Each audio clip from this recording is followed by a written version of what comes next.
It was the fall of 1978, and the streets of New York City were bathed in the neon glow of a city that never slept. But beneath the hum of traffic and the chaos of the city, a much darker, more secretive game was unfolding. The air was thick with the smell of corruption, and inside a dilapidated warehouse on Long Island, a team of FBI agents were about to become part of the most audacious undercover sting in American history. It started like any other operation. A message buzzed through the phone. Tick, tick, we've got them. The bait is set. The FBI had come up with an idea so bold, so brazen, it could either make or break the entire agency. Operation ABSCAM. The target? Corrupt politicians, mobsters, businessmen. The goal? Expose them all. But to do that, they needed to move with precision and secrecy. And at the heart of it all was a man named John, a seasoned agent with an uncanny ability to blend in. No one knew him by his real name anymore. John's phone buzzed again. Make the call. This wasn't just a sting.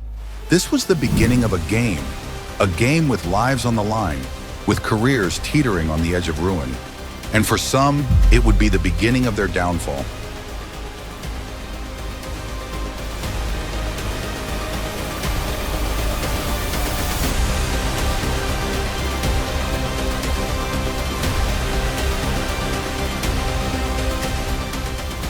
The FBI wasn't just going after small-time criminals. No, this was much bigger. They were playing a dangerous game with some of the country's most powerful figures. John's team had set up a fake company, a front to lure in the politicians and criminals they'd been tracking for months. The Sheikh, Abdul, was their bait. He didn't exist. But the story they told was enough to reel in anyone willing to sell out their country. John stepped into the role of the mysterious, wealthy businessman representing Abdul Enterprises. The goal was simple: get the criminals and politicians to bite, pretend to offer a huge payoff for their services, then catch them red-handed. The plan was flawless, or so they thought. But as John sat in the dimly lit conference room with his fellow agents, watching the clock tick down to the first meeting, his mind raced. The game had already started. The phone buzzed again. A simple message: we're in.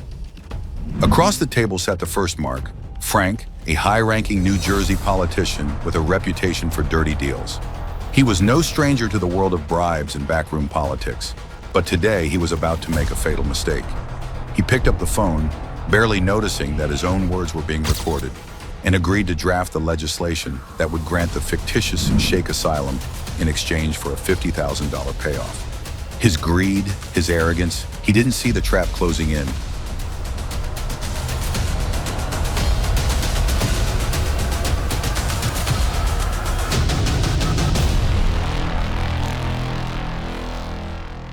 The operation was moving fast. The agents were making their moves, pretending to be part of Abdul's empire, offering politicians and criminals a seat at the table. And then the unexpected happened. A message buzzed on John's phone. They suspect something. Remove the evidence. His pulse quickened. This was the kind of mistake that could destroy everything. The team scrambled to cover their tracks, erasing any trace of their involvement. But it was too late. The phone buzzed again. Tick, tick, we've got them. The first of many arrests was about to unfold. As John and his team sat in their covert van outside, watching the doors of the high-rise where the meeting was supposed to take place, the tension in the air was palpable. One wrong move, one slip-up, and the operation could be blown. The plan was simple: catch the criminals, record their every word, and make the arrest. But nothing was ever that simple. Inside the building, another politician, Sam, was meeting with the Sheikh's representatives. Sam wasn't as careful as Frank. He was desperate, eager to line his pockets with cash. The deal he was about to make would cost him everything. He sat in a plush chair, leaned back, and accepted a bribe for a gambling license, completely unaware of the agents watching his every move. He laughed, thinking this was just another day in politics, but the cameras were already rolling. John's phone buzzed again. This time the message read, "They're ready. Get the tapes." They had the evidence, but there was still the final step, the arrests. The phone buzzed one last time. Tick, tick. Let's close the deal.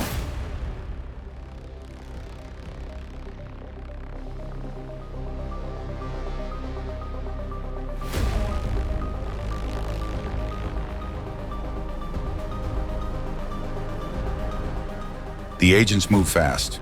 Within hours, the phones were ringing off the hook. The arrest warrants had been signed. The FBI had gathered enough evidence to bring down a whole network of criminals. Politicians, mobsters, corrupt businessmen, they were all in on it, and the FBI had caught them in the act. John sat in the van, watching as the law enforcement team swarmed the building. The politicians were arrested, their faces betraying shock and disbelief. How could this happen to them? The powerful men and women who had controlled the game for so long were suddenly powerless. The message buzzed again. Mission complete. Time to clean up. But as the agents made their way back to their headquarters, a chill ran down John's spine. This wasn't just another operation. It had changed everything. The public was about to learn how deep the corruption ran. The fallout was going to be massive. The tapes, the recordings, the evidence, it was all there. But it wasn't over yet.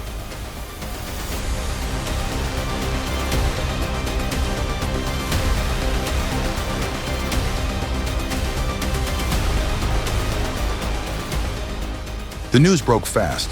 The American public was in shock. The corruption in the halls of Congress, the deals made in back rooms, everything was laid bare for the world to see. The scandal was unlike anything the country had ever witnessed. 6 congressmen, 1 senator, dozens of criminals, exposed and convicted. It was a victory for the FBI, but at what cost? John sat in his office, looking over the headlines. He knew that the case would be remembered for generations. But the cost of exposing this level of corruption wasn't something anyone could fully comprehend. Lives were ruined, careers destroyed. Some of the arrested politicians would spend the rest of their lives behind bars. And for John, the victory was bittersweet. He stood up from his desk, his phone buzzed one last time. Tick, tick. This is just the beginning. The operation had shaken the very foundations of American politics. It had exposed the ugly truth about corruption at the highest levels. But as John looked at the message, he couldn't help but wonder, what would happen next? The game wasn't over. The FBI had won this round. But there were always more players, more corruption to uncover. And somewhere out there in the shadows, the next scandal was already brewing.